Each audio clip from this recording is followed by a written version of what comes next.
Diminum dong, Pak. Ya. Asik.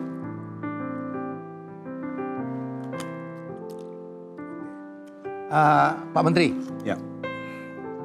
saya baru baca-baca nih, saya googling gitu. Ternyata memang kita itu dalam riset dan inovasi boleh dianggap apa tuh Pak? Global Innovation Index kita tuh kecil banget ya. Betul.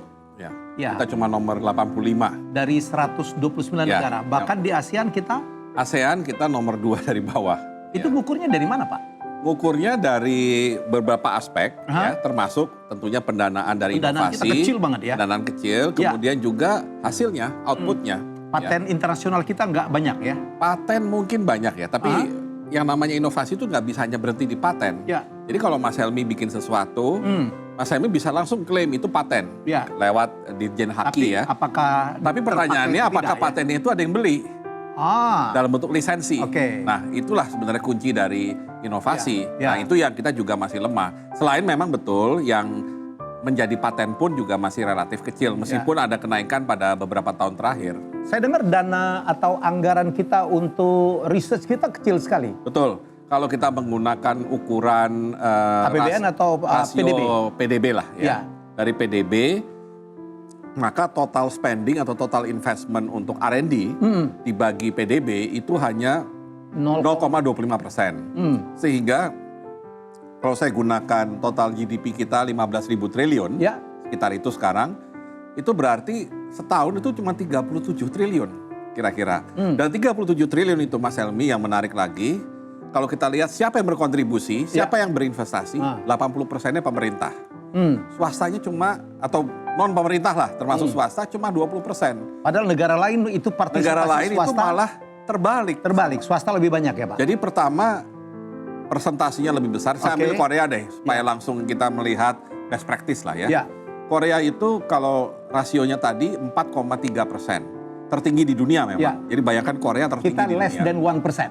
0,25%. 0,25 ya. Dia 4,3%. Dari 4,3% itu, 70%-nya dari swasta.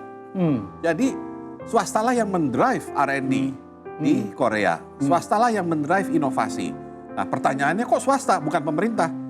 Harusnya memang swasta. Ya. Karena swasta mereka itu kan lebih berkepentingan dia untuk berkepentingan, dia harus kompetitif terus, dan dia harus survive untuk dalam berkompetisi di pasar global kan. Jadi mereka mau invest di inovasi. Gitu. Pak Bambang sebagai Menristek dan juga Kepala BRIN itu dapat alokasi APBN berapa Pak? Nah APBN memang kan kebetulan sebelum kabinet Indonesia Maju ini, waktu kabinet sebelumnya, itu kan Ristek Dikti, ya. BRIN-nya belum ada waktu itu. Nah, pada bulan Agustus tahun lalu, keluarlah Undang-Undang 11 2019 yang mengamanatkan dibentuknya BRIN. Ya. Apa itu BRIN? Selain tadi singkatannya adalah Badan Riset dan Inovasi Nasional, BRIN itu tugasnya melakukan integrasi, nah ini ada istilah baru nih, kegiatan Litbang Jirap. Nah, apa itu Litbang Jirap? Litnya penelitian, banknya pengembangan, J-nya pengkajian. RAP-nya penerapan. Jadi penelitian, pengembangan, pengkajian, penerapan. Aplikasi juga? Ya, pengkajian penerapan itu sebenarnya adalah reverse engineering. Ya. Jadi kalau kita lihat dari dua organisasi penelitian yang paling besar di Indonesia, LIPI dan BPPT, maka LIPI itu di Litbangnya, BPPT itu di JIRAP-nya. Nah, kenapa ini diintegrasikan?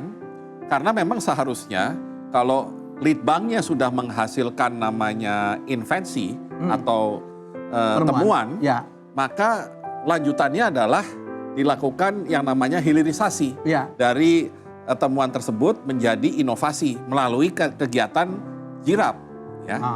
Nah dalam kasus COVID ini misalkan, JIRAP-nya malah lebih menonjol karena kita cuma punya waktu 2 bulan 3 bulan. Kalau cuma punya waktu 2 bulan 3 bulan, nggak mungkin kita riset dari awal. Panjang banget. Panjang dan belum tentu ada hasilnya. Jadi kita langsung melakukan yang namanya reverse engineering dengan JIRAP. Nah itulah nanti yang menjadi tugas dari BRIN. Dan menariknya dari BRIN, untuk pertama kalinya di portofolio kabinet ada kata inovasi. Itu artinya Presiden ingin sekali ekonomi Indonesia itu beralih dari ekonomi yang berbasis sumber daya alam menuju ekonomi yang berbasis inovasi. Seperti siapa? Korea Selatan. Korea Selatan, that's benchmark. Ya. Pak, saya ngelihat udah dananya kecil ya Pak ya. Udah gitu tersebar di berbagai kementerian, lembaga ya. Udah gitu dukungan swasta juga kurang. Jumlah peneliti juga kurang kan ya Pak Bambang? Jumlah peneliti. Saya ngelihat angka kalau nggak salah, koreksi saya kalau saya salah. Indonesia itu cuma dari 1 juta penduduk, peneliti kita cuma 171 ya?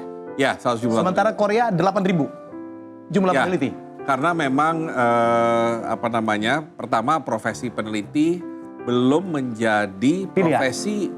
Belum, artinya begini, kalau pilihan ya itu kan memang tergantung keinginan dari penelitinya, orang yang baru lulus lah ya. Okay. Tapi ini sektor swasta itu belum menjadikan peneliti sebagai salah satu profesi yang ingin mereka rekrut. Kalau tadi peran swasta kita masih kecil, kan berarti di swastanya sendiri dia tidak akan merekrut peneliti banyak-banyak. Sehingga orang juga mau ambil karir sebagai peneliti berarti hanya jadi pegawai negeri dong, pemerintah. Padahal pemerintah juga terbatas kan PNS-nya. Nah itulah yang membuat jumlah peneliti menjadi rendah. Padahal itu sudah memasukkan dosen, ya. Karena sebenarnya tidak semua dosen melakukan penelitian. Tapi ya kita asumsikan karena bagian dari dosen adalah tridharma, salah satunya penelitian, maka kita anggap mereka adalah bagian dari peneliti. Belum lagi masalah hilirisasi ya Pak, penelitian-penelitian kita ya. Hilirisasi itu supaya tepat guna ya, kemudian mensubstitusi impor, ya dan sebagainya. Apa yang sudah Bapak lakukan sebagai kepala BRIN Pak? Pertama, dengan adanya mandat inovasi, maka hilirisasi menjadi keharusan. Nah, cara kita untuk melakukan hilirisasi memang harus mendorong adanya kepastian, ya, kepastian dari sisi pembelinya. Nah, saya ingin menggunakan kembali lagi kasus COVID ini karena di dalam waktu yang sangat pendek, ternyata kita berhasil pertama mendapat mitra industri. Karena kan tugasnya riset atau Litbang Jirap tadi itu sampai ke prototype. Ya, prototype yang siap untuk prototype yang sudah diuji, sudah lolos, sudah punya izin edar. Ya, tetapi kemudian tahapan berikutnya produksi. Nah, pertanyaannya ada nggak yang mau memproduksi prototype tersebut? Kan dia pasti banyak hitung-hitungannya. Nah, kebetulan kita udah dapat. Karena ada COVID, di mana mereka tahu bahwa pasti ada demand, maka banyak industri yang mau masuk. Padahal mereka tadinya sama sekali tidak pernah urusan sama kesehatan. Siapa Pak mitra kita Pak? Ada BUMN, ya. Yang BUMN itu malah yang masuk kayak Pindad, Land, gitu. Di samping Bio Farma ya. Bio Farma yang sudah otomatis lah ya. Kemudian ada juga swasta, ada yang dari otomotif, ada yang dari perusahaan farmasi swasta.